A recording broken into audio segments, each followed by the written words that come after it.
Hello everyone, it's Rob McFarlane here, and today we're going to be going through how to scare your audience without special effects.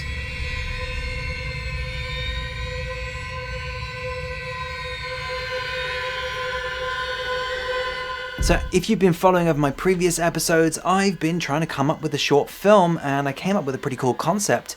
And when it came up to Halloween this year, I realized, hang on, I could make my film a horror film. But what are the things I'm going to have to think of to make my film really successful? So you've got your horror script, you've got your monster, your ghost, your werewolf, your vampire, your murderer, whatever you might have as your personification of evil. However, how many times have you watched a horror film where you end up not really being that scared by the main villain or monster? Quite often we put that down to just seeing the monster too early in the film.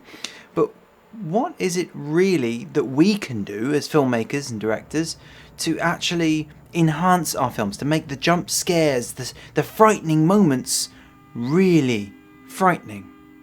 So most of us, when we're about to do a horror film, or even just a film with a jump scare in it, we're so consumed by the actual moment of the scare that we actually forget that the build-up is probably more important than the payoff when it comes to frightening your audience. Take, for instance, Aliens.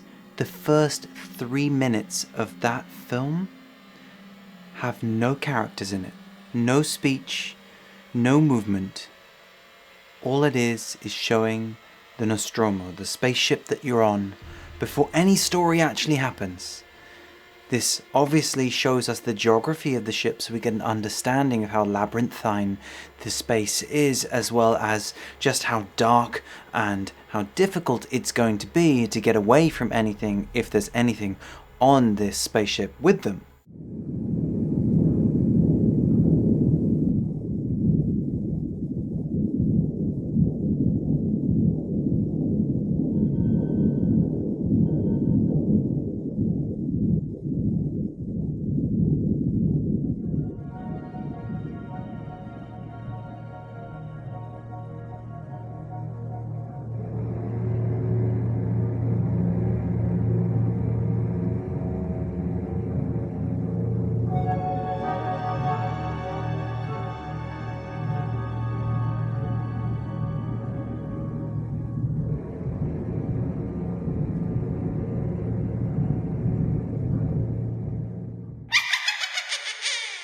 It's the build up, it's the consistent getting closer and closer and closer that frightens us more than anything else.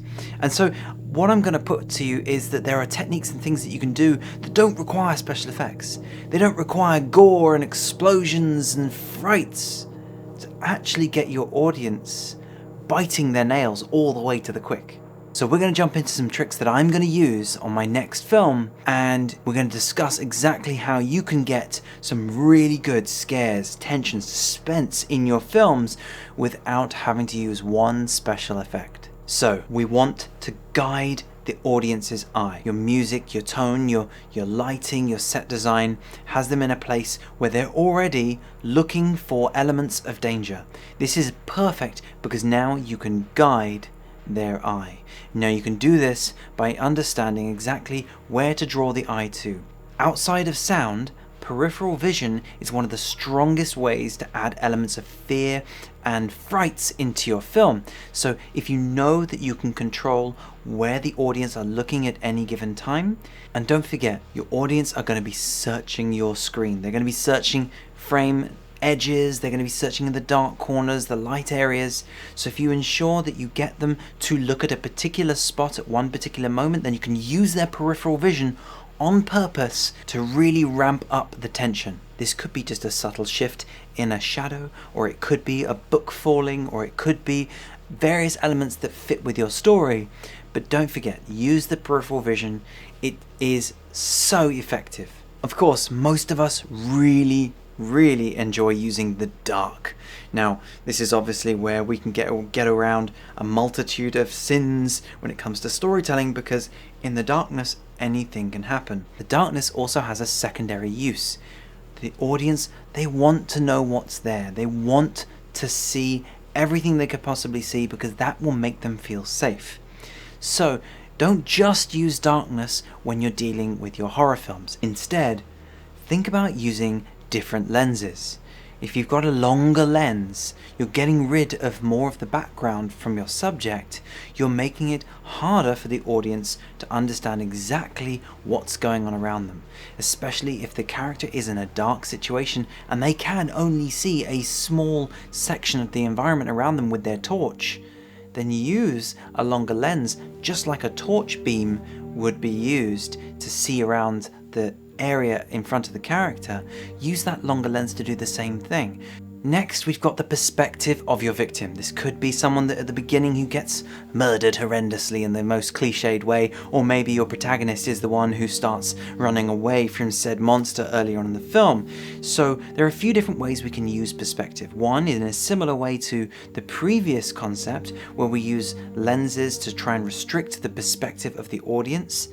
But you can also think about, what is my character seeing? And don't just show what the character is seeing, imply what the character is seeing. This is something that Steven Spielberg did quite often in his films. If a character is chasing after someone and then they lose sight of them, instead of showing a whole area where they can't really see anything, they show the character, and not what they're seeing, but they show the confusion on their face. This can imply so much more information and how the character is feeling about having lost whatever they're going after, and can be really, really effective in horror films.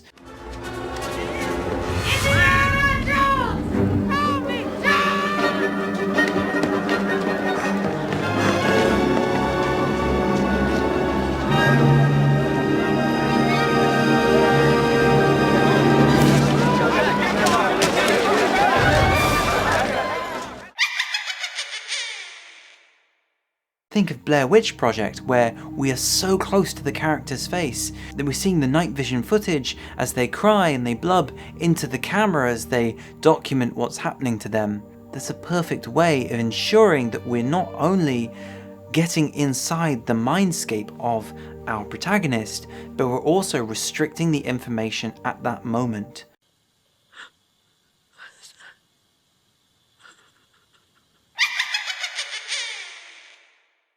Another fantastic way of scaring the pants off your audience: mess with the geography. How many times have you seen monsters come at your protagonist from the one direction they didn't think they could come from?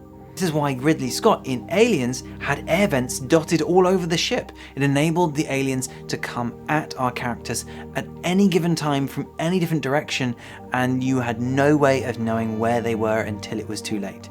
It was a fantastic way of, even if you only ever used the air vents once or twice during the story, it was enough to make us always be afraid of that little grill on the wall or the ceiling or the floor, because you never knew what was on the other side of it. Oh God, it's moving right towards you.